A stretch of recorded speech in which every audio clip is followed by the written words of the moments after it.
voices throughout Cannon come through Longworth, through Rayburn. As they shouted ceasefire, as they shouted not in my name. As they shouted never again to no one. And mashallah, the Muslimin in the crowd today. If this is not a showing that most America is not with you, Mr. President. Most of America is not with the people that don't want to de-escalate and facilitate a ceasefire. I don't know who you're listening to. I don't know who you're talking to, but you're obviously not talking to these Americans. So you Jama'ah, I'm going to speak the language that they only understand. Because as we go for over a dozen days of pure violence, massacres, it didn't matter how many bodies we showed them, how many children we showed them, how many tears we shed. It wasn't the chemical weapons that was melting children's faces, burning them. It wasn't the cry of a mother or a father who took so long to have his baby boy crying, kneeling down to kiss him for the last time. It wasn't that. Do you know why now all of a sudden there seems to be this small slither, little bit of humanization? Badri alaikum. When did you decide? Now? Now? After a man mutilated 26 times a 6-year-old body, we kept telling you, be careful. Stop equating this type of violence with the whole faith and the whole people. You didn't listen. Do you know when they started listening? Is when I told them, I just want you to know, Michigan is an important state where I come from. I'm going to speak their language. Come on, I want you to be honest with me, because it doesn't matter how many bodies. It don't matter how many are dying from a war crime. War crimes are being committed. The answer to war crimes is not more crimes, ya Jama'ah. It's not how it works. You want to end the cycle of poverty? Be honest. Be truth tellers. Tell the truth. I'm going to speak the language. Mr. President, Michigan is an important state for you. So is Pennsylvania and so is Georgia. And guess what, Mr. President? We will not forget. When we were mourning and crying and begging our country to stop the violence, it was silence. It was memos shredded. Don't say de-escalate. Don't say stop the violence. Don't say, hey, apartheid Israel, you gotta stop. This is a war crime. You're not following international human rights. No one spoke up. The genocide that is happening right now, as people are staying silent, is the true essence of how we're all feeling. This is exactly what they're telling us who they are.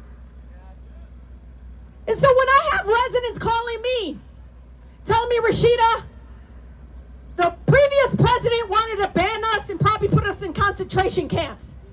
This one wants us just to die. That's how it feels. Shame on them. Shame on them. How many? I want you guys all to shout where you're from. What states are you from? Shout it. Shout what state you are. We are from all over the country, just like yesterday. Amazing, incredible Jewish neighbors coming together from all around.